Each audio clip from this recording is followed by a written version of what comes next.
नमस्कार, मैं हूं संजय प्रताप सिंह और आप देखना शुरू कर चुके हैं live news x. Live news x में आज एक यलगार का ऐलान हो रहा है। एक ऐसा यलगार जो एक विभाग के बड़े अधिकारी और विभाग के एक छोटे से कर्मचारी के बीच है। उस बड़े अधिकारी की पापों के जो घड़े को साफ करने का, स्वच्छ बनाने का और बेहतर साबित करने की लड़ाई जारी की गई है। उन तमाम कुछ ऐसे तत्वों के जरिए एक साजिश रची गई है कि कैसे अपने पापों को दूसरों के गले में डाला जाए, कैसे अपने घोटालों की फाइलों को दबाया जाए और मुख्यमंत्री तक अपनी सफाई पहुंचाई जाए। लेकिन लाइव न्यूज एक्स ऐसे किसी पेड मेंबर के तरीके काम नहीं करता, बल्कि जनता को सच बताता है। और यह लड़ाई तब तक जारी रहेगी जब तक मुख्यमंत्री के कानों पर सच न पहुंच जाए।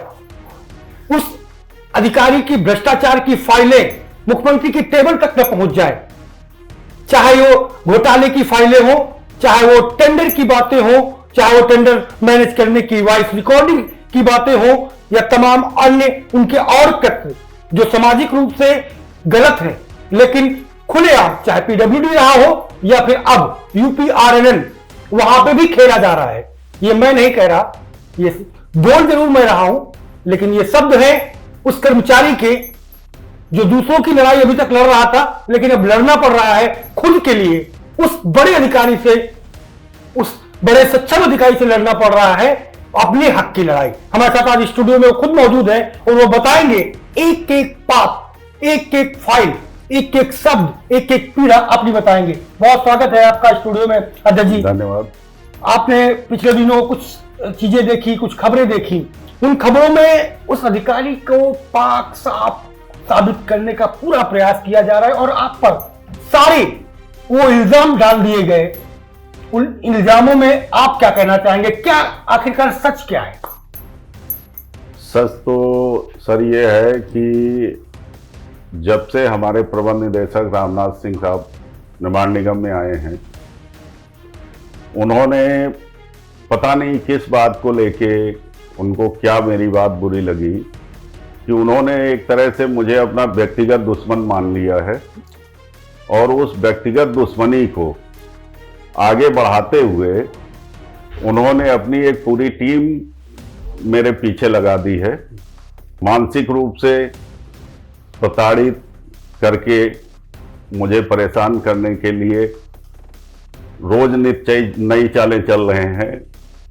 अभी हमारे मीडिया प्रभारी हैं आर.के. सिंह साहब, जिन्होंने कुछ दिन पहले, अभी 2-4 दिन पहले ही एक चैनलों को बुला के वार्ता की थी। उस वार्ता में उन्होंने काफी कुछ मेरे बारे में बिल्कुल ऐसे कुछ तथ्य रखे जो कि पूर्णतया असत्य हैं।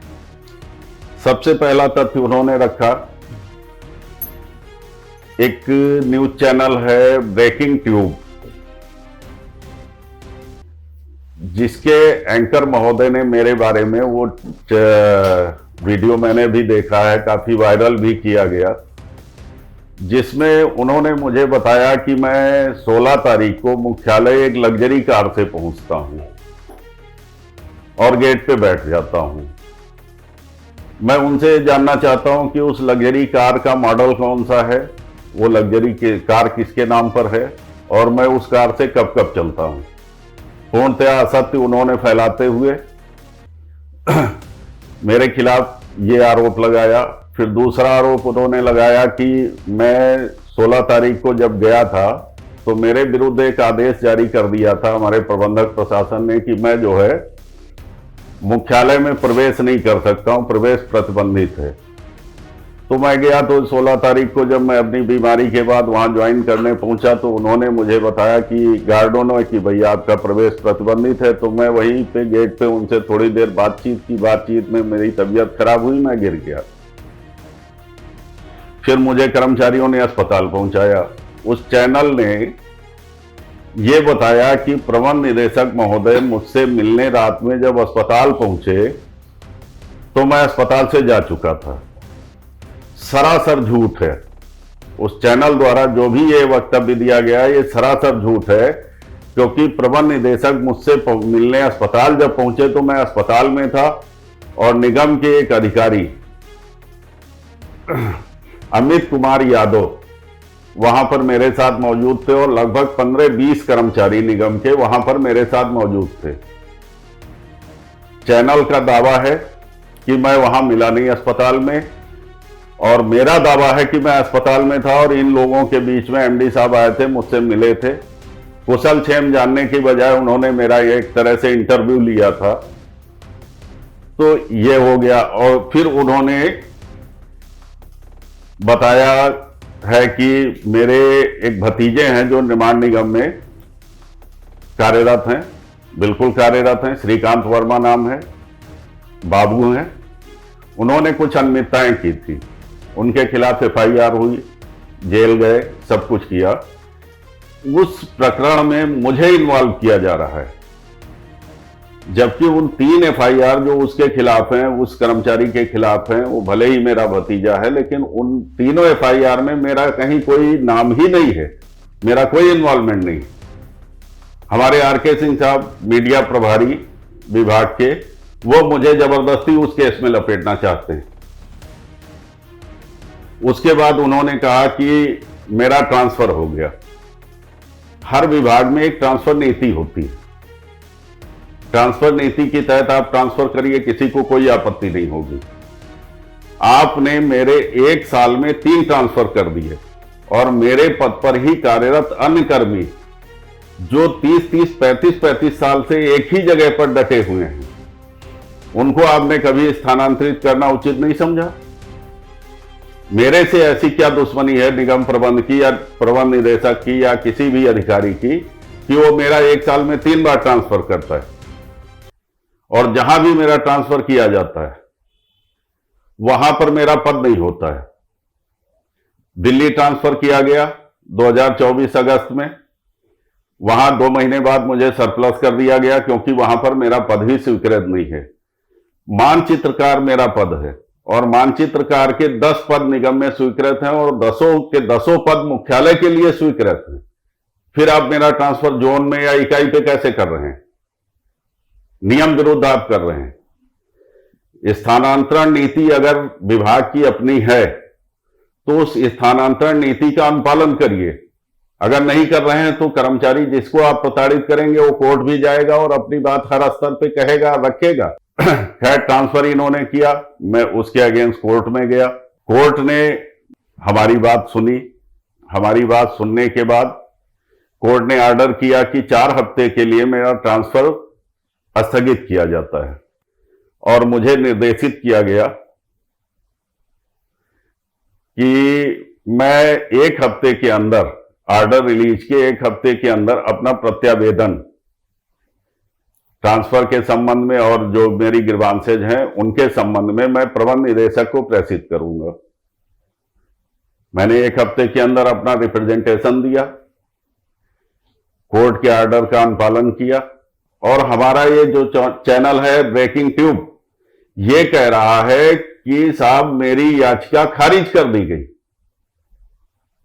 मैं उस चैनल से पूछना चाहता हूं, या उस चैनल को जिन स्रोतों से जानकारी हुई उनसे पूछना चाहता हूं कि याचिका खारिज होने के बाद याचिका में आदेश कौन सा होता है? जब याचिका ही खारिज हो जाएगी तो उसमें आदेश पारित नहीं हो सकते।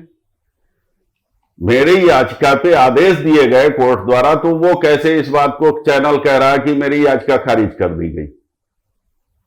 इसका मतलब उस चैनल को कोई आभास ही नहीं, कोई ज्ञान ही नहीं है, या जिन स्रोतों ने उसे जानकारी दी उन स्रोतों ने गलत जानकारी दी। इन गलत जानकारियों को प्रचारित करके मुझे बदनाम करने की कोशिश की जा रही है। मेरे संबंध में कहा गया मैं चतुर्थ श्रेणी कर्मचारी हूं। वो चैनल बार बार ये दावा कर रहा है कि मैं चतुर्थ श्रेणी कर्मचारी हूं। मैं 4200 ग्रेड पे में काम करने वाला क्लास 3 की टॉप पोस्ट का कर्मचारी हूं। यह बात भी अगर उस स्रोत द्वारा उस चैनल को नहीं बताई गई या अन्य चैनलों को नहीं बताई गई है तो ये सरासर झूठी काल्पनिक आधार पर मुझे बदनाम करने की उस चैनल की साजिश है। और जिन स्रोतों ने जानकारी दी है उनके द्वारा भी अगर जानकारी का अभाव है तो उनको ऐसे पदों पे बैठने का कोई अधिकार नहीं। अगर हमारे मीडिया प्रभारी को यह नहीं पता है कि मेरा पद क्या है, मेरा वेतनमान क्या है, मैं किस श्रेणी से आता हूं, तो शायद उनको भी उस पद पे बैठने का अधिकार नहीं। एक सवाल मेरा और बनता है कि क्या इसके पहले कभी भी यूपी आरएनएन में मीडिया प्रभारी की नियुक्ति की गई, या आपके मुद्दे को लेकर के स्पेशल नए तरीके से मीडिया प्रभारी की नियुक्ति की गई कि वो अपनी सफाई दे सके, विभाग के आला अधिकारी को साफ सुंदर छवि बता सके? ऐसा कभी देखा है आपने? पूर्व में तो मुझे लगभग 35 साल हो गए हैं नौकरी करते हुए सर, मैंने इस तरह की कोई प्रथा या कोई इस तरह की व्यवस्था मैंने देखी नहीं। ये फर्स्ट टाइम मैं देख रहा हूं कि एक अधिकारी की छवि चमकाने के लिए इस तरह के अधिकारियों की नियुक्ति होती है, जो दूसरे को कह के मुझे ये कहा जा रहा है हर 4-5 चैनलों द्वारा कि मैं मुख्यमंत्री जी के विभाग की छवि को धूमिल करने या खराब करने का प्रयास कर रहा हूं। मेरे विरुद्ध चैनल पे सरासर झूठी खबरें चलाकर वो चैनल, वो अधिकारी मुख्यमंत्री जी की साख को धूमिल कर रहे हैं। मैं तो मुख्यमंत्री जी से बार बार निवेदन कर रहा हूं, अनुरोध कर रहा हूं कि साहब मेरे खिलाफ ये प्रताड़ना की जा रही है, मेरे ऊपर अत्याचार हो रहा है, इसका संज्ञान लेकर मेरे लिए न्याय किया जाए। मैं तो छवि नहीं खराब कर रहा हूं। और जहां तक रही निगम की छवि खराब करने की बात, कोई भी अधिकारी निगम नहीं हो सकता है। निगम की अपनी एक गरिमा है। उस निगम ने हमको 35 साल पाला है, हमारे परिवार को पाला है। मैं उस निगम की छवि को खराब नहीं करूंगा, कभी नहीं कर सकता हूं, मरते दम तक नहीं करूंगा। लेकिन अगर किसी अधिकारी द्वारा कोई गलत कदम मेरे खिलाफ उठाया जाएगा, मेरे साथ अत्याचार किया जाएगा, मुझे प्रताड़ित किया जाएगा, तो मैं उस अधिकारी के खिलाफ जरूर आवाज उठाऊंगा।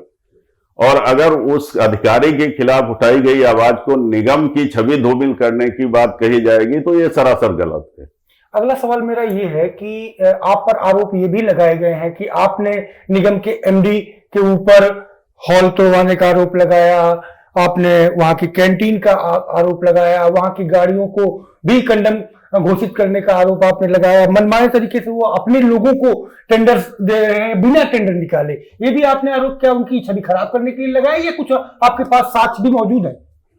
देखिए, टेंडर के बारे में तो चूंकि ये बहुत ऊपर के स्तर का मामला होता है,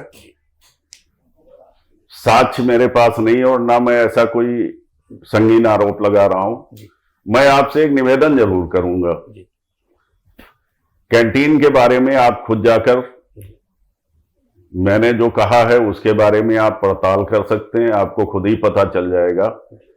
और मीटिंग हॉल का, चूंकि वो नया कंस्ट्रक्शन हुआ, मीटिंग हॉल टूटा है, आप उसका फिजिकल वेरिफिकेशन कर लीजिए। मैं तो मुख्यमंत्री जी से कहूंगा कि वो खुद इसका जो है कमेटी बना के फिजिकल वेरिफिकेशन करा ले कि ऐसा कुछ हुआ है कि नहीं हुआ है। मुझे तो इन सब चीजों पे रोक लगाने के लिए कि मैं कहीं इन लोगों का भंडाफोड़ ना कर दूं, इसीलिए मेरा जो है विभाग में, मुख्यालय में प्रवेश प्रतिबंधित किया गया है। सुरक्षा कारण क्या है? मैं कोई चोर उचक्का हूं, बदमाश हूं, टेररिस्ट हूं, क्या हूं जो मैं निगम में असुरक्षा पैदा करूंगा? मैं एक छोटा सा साधारण सा कर्मचारी हूं।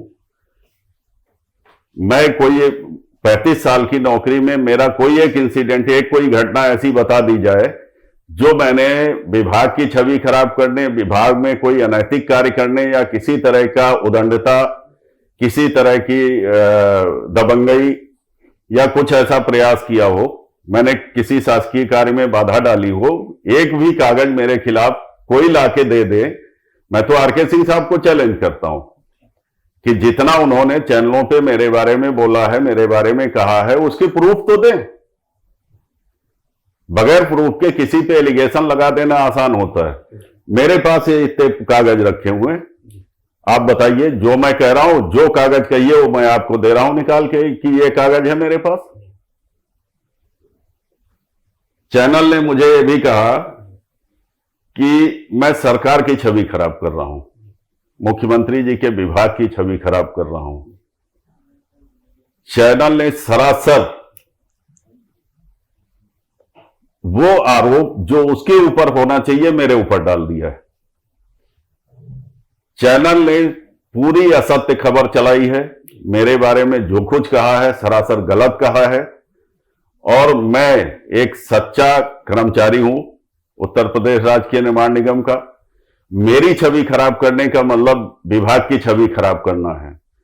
तो मैं तो चैनल पे अभी अपने लॉयर से राय मशवरा कर रहा हूं, विधिक कार्रवाई भी करने की सोच रहा हूं कि उनके द्वारा जो मेरे खिलाफ असत्य फैलाया गया, झूठ फैलाया गया है, उसके बारे में उनको भी पता चलना चाहिए कि हमने क्या किया है। बिल्कुल। ये सवाल एक और उठता है कि जो है लगातार आप तमाम कर्मचारियों के साथ मिलकर के साजिश रच रहे हैं आरएन सिंह के खिलाफ, और उनकी छवि धूमिल करने का जो आरोप है वो भी आप पर लग रहा है। देखिए, मैं किसी की छवि क्यों खराब करूंगा।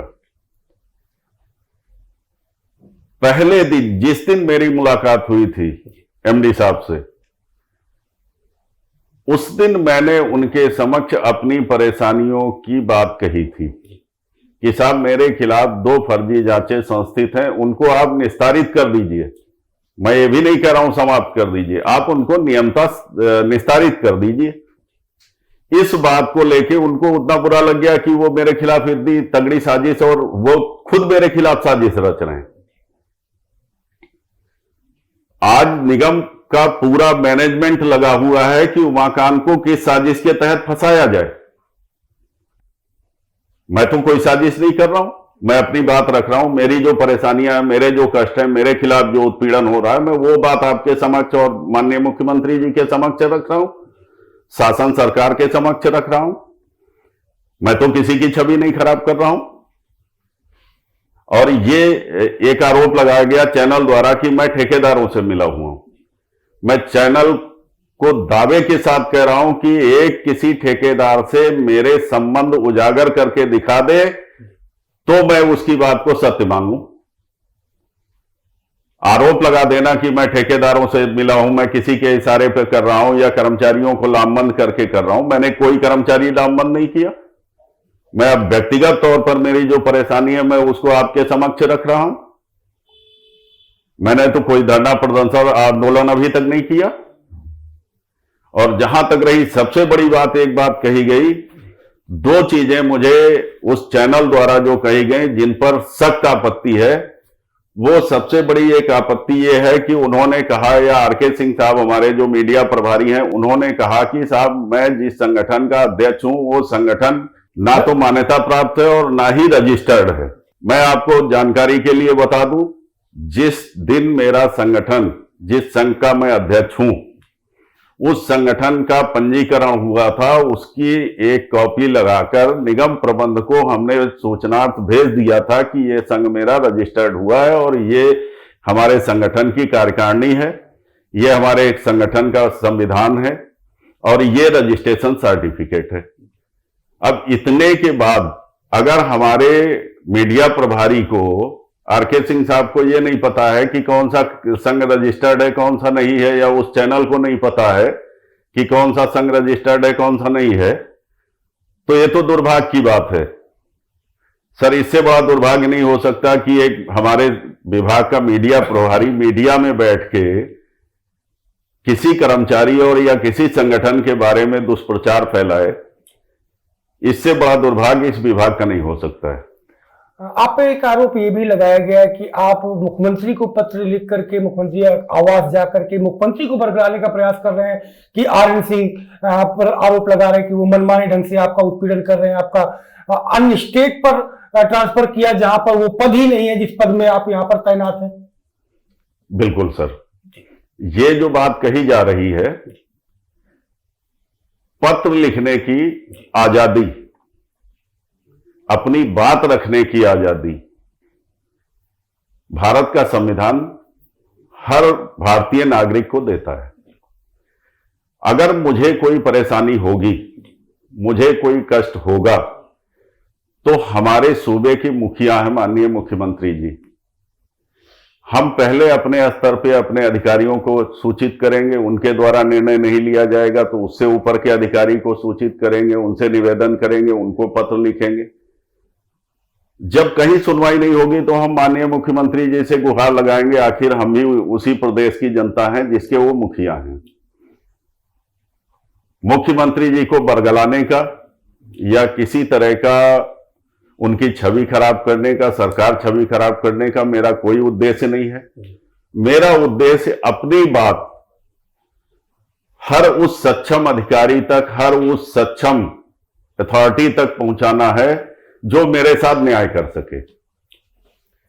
एक आरोप ये भी है कि लगातार जो यूपी आरएनएन में जब से एमडी आए हैं नए, आपने कहा कि उन्होंने पास की व्यवस्था लागू कर दी। क्या इसके पहले जब दूसरे एमडी थे तो क्या पास की व्यवस्थाएं नहीं थी? नहीं सर, ऐसा कभी नहीं रहा। निगम में हमेशा सौहार्दपूर्ण वातावरण रहा है। 35 साल मैंने भी इस निगम में बिताए हैं। कभी इस तरह की व्यवस्था लागू नहीं थी कि निगम में पास जारी होगा, निगम में गाड़ियों का पास जारी होगा, वाहन पास जारी होगा। ऐसी व्यवस्था कभी नहीं थी और कभी कोई ऐसी अव्यवस्था भी नहीं हुई। ये हमारे जब से नए प्रबंध निदेशक आरएन सिंह साहब आए हैं तब से इन्होंने लागू की है। कारण क्या है मैं नहीं जानता हूं। विभाग में तो मुख्यालय में ढेरों कैमरे लगा दिए गए हैं जिसकी शायद आवश्यकता नहीं थी। तो ये सब व्यवस्थाएं अपने हिसाब से उनके द्वारा संचालित की जा रही, क्यों की जा रही है वो ही जाने। आरोप अगला ये भी है कि आपने बताया कि तमाम ऐसे लोग वहां पर आते हैं जिनकी गाड़ी में पास नहीं होता, लेकिन उनकी एंट्री विभाग में कर दी जाती है, लेकिन विभाग के कर्मचारियों की एंट्री के लिए बिना पास के सिक्योरिटी उन्हें नहीं घुसने देती, आपको भी नहीं घुसने देती। सर बिल्कुल ये सत्य है। निगम कर्मचारियों की गाड़ी, निगम कर्मचारियों की एंट्री बगैर वाहन पास के अंदर नहीं हो रही है, बगैर आई कार्ड के नहीं हो रही है। ठीक है, अच्छी व्यवस्था है, आई कार्ड होना चाहिए, हर एक के पास होना चाहिए, सबकी एंट्री आई कार्ड से होनी चाहिए। लेकिन ये एक ऐसी व्यवस्था है गाड़ियों के पास की, हर विभाग का ये दायित्व होता है कि वो अपने कर्मचारियों के वाहनों की पार्किंग की व्यवस्था करे। पार्किंग की व्यवस्था के बाद ही कोई ऐसा कदम उठाए जिससे उनको परेशानी ना हो। आज हमारे विभाग में क्या कर दिया गया, कोई भी व्यवस्था लागू कर, हर तरह की पास की व्यवस्था लागू कर दी गई, पार्किंग की व्यवस्था नहीं की गई। आज सड़क पर उधर वीवीआईपी मूवमेंट्स होते हैं, हाईकोर्ट है, इंदिरा प्रतिष्ठान है, हम लोगों की गाड़ियां सड़क पे खड़ी होती हैं।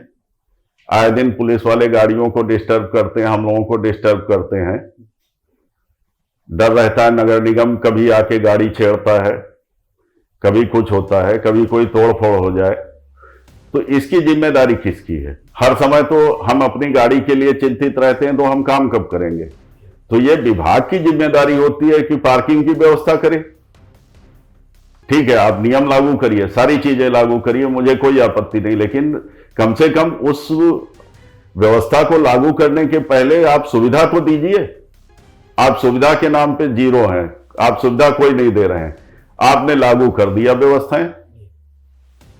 वो तमाम अनजान लोग कौन हैं जो आते हैं, जिनके बारे में आपने बताया कि बिना पास के लोग वहां पर पहुंच जाते हैं और वो सीधे एमडी से ही मुलाकात करते हैं, उनकी गाड़ियां सीधे पोर्ट्स तक पहुंचती है। वो अनजान लोग ऐसे कौन लोग हैं जो सीधे एंट्री होती है और सीधे एमडी से उनकी मुलाकात हो जाती है?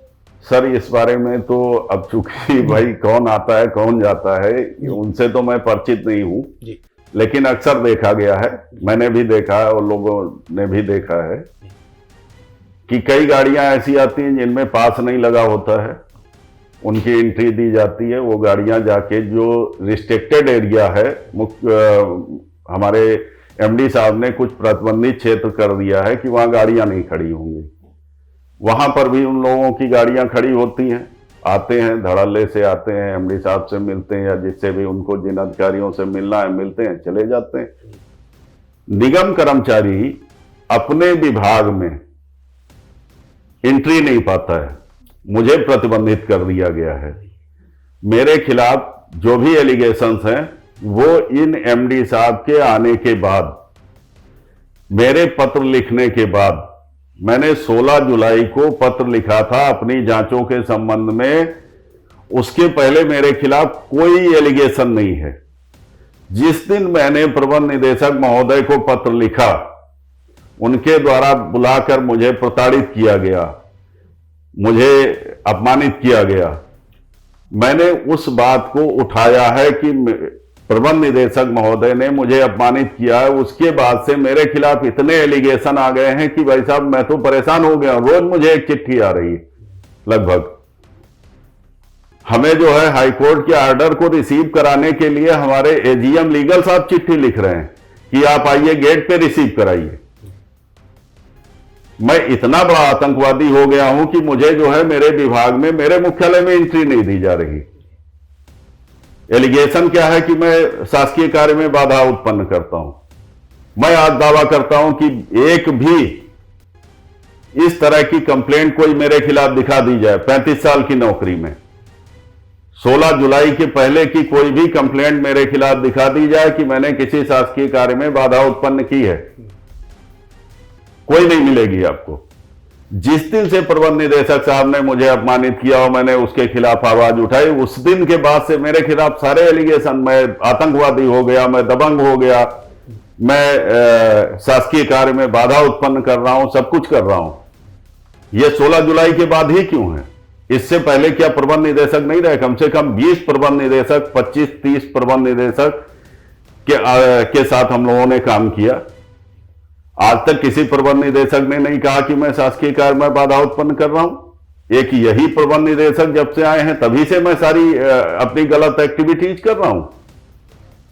एक आरोप ये भी है कि आपने बेनामी संपत्तियां खूब बनाई हैं।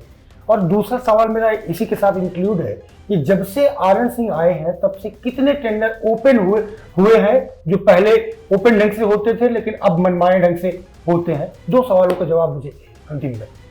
सर, जहां तक मेरी बेनामी संपत्ति का सवाल है, सरकार, विभाग, कोई भी सरकारी एजेंसी जांच कर ले, जांच में मैं पूर्ण सहयोग करूंगा। मेरे या मेरे किसी परिजन, मेरे पुत्र, मेरी पत्नी के नाम पर कोई बेनामी संपत्ति या कोई अर्जित संपत्ति, पैतृक संपत्ति को छोड़कर कोई भी अर्जित संपत्ति प्रमाणित करके दिखा दे तो मैं इसके बारे में अब इससे ज्यादा क्या कह सकता हूं। मेरी जांच करा ली जाए। मैं खुद इस बात को कह रहा हूं कि मेरी जांच करा ली जाए और जिन लोगों ने आरोप लगाए हैं उनको अपने गिरेबान में भी देखना चाहिए कि उनके खिलाफ क्या क्या जांचें चल रही हैं, कितनी संपत्ति अर्जित की है, क्या किया है, वो अपने गिरेबान में भी देखना चाहिए। मेरी जांच कराइए, साथ में अपनी जांच भी तो कराइए। निगम में मानचित्रकार का पद, मुख्यालय का पद है, उसका कार्य है मानचित्रों का रेखांकन। मानचित्रों के रेखांकन में कौन सी ऐसी कमाई हमारी हो जाएगी या कौन सा मुझे कोई ऐसा पैसा दे जाएगा या क्या दे जाएगा जिससे मैं अकूत संपत्ति, बेनामी संपत्ति अर्जित कर लूंगा। मैं तो दावा कर रहा हूं कि आप किसी भी एजेंसी से मेरी जांच करा लीजिए।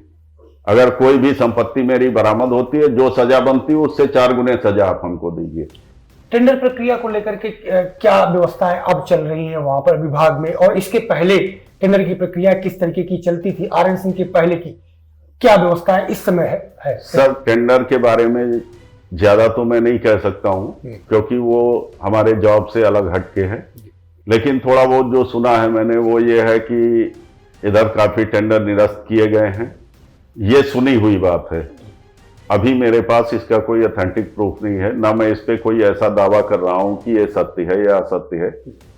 सुनने में जैसे आपने सुना वैसे मेरे द्वारा भी सुना गया कि टेंडरों में कुछ है जो निरस्त किए गए हैं, कुछ टेंडर अभी डाले नहीं गए हैं, कुछ पड़े थे वो निरस्त हुए हैं। जी। इस संबंध में मैं ज्यादा तो नहीं कुछ कह सकता हूं, जो मैंने सुना है वो मैंने आपको बता दिया। एक आरोप आप पर और लगा था कि ये जो विभाग है वो अब उभरने का प्रयास कर रहा है, उस उभरते हुए विभाग को आप पीछे ले जाना चाह रहे हैं। पहले वो घाटे में था, अब वो उभर रहा है और फायदे की ओर बढ़ रहा है। सर, मैं क्लास 3 का एक साधारण कर्मचारी हूं। विभाग को नीचे ले जाने की या उसकी नुकसान के बारे में, उसकी छवि खराब करने के बारे में मेरी कोई ऐसी औकात ही नहीं है कि मैं कोई ऐसा कृत्य करूं जिससे विभाग की छवि को खराब किया जा सके। मैं उस कैपेसिटी में ही नहीं हूं कि मैं किसी विभाग की छवि को खराब या अच्छी, या विभाग के फायदे या नुकसान या उबरने या रसातल में ले जाने की स्थिति में ही नहीं हूं। तो मेरे ऊपर ये आरोप लगाने वाले खुद ही सोचें कि उन्होंने ये आरोप किस आधार पर लगाया है। बहुत शुक्रिया आपका हमसे जुड़ने के लिए। और आपने देखा कि लाइव न्यूज एक्स किसी मिर्च मसाले लगाकर खबरें आप तक नहीं पहुंचाता, हम पहुंचाते हैं सीधे सच। सर, पत्रकारिता क्या है हम वो भी दिखाते हैं, और पत्रकारिता के अधिकार क्या है हम वो भी दिखाते हैं। हम किसी की छवि को बनाने और बिगाड़ने की व्यवस्था में नहीं लगे, बल्कि हम आईना है और आईना दिखाते हैं। अभी कुछ बातें और रह गई हैं अध्यक्ष जी से बात करने की। जी,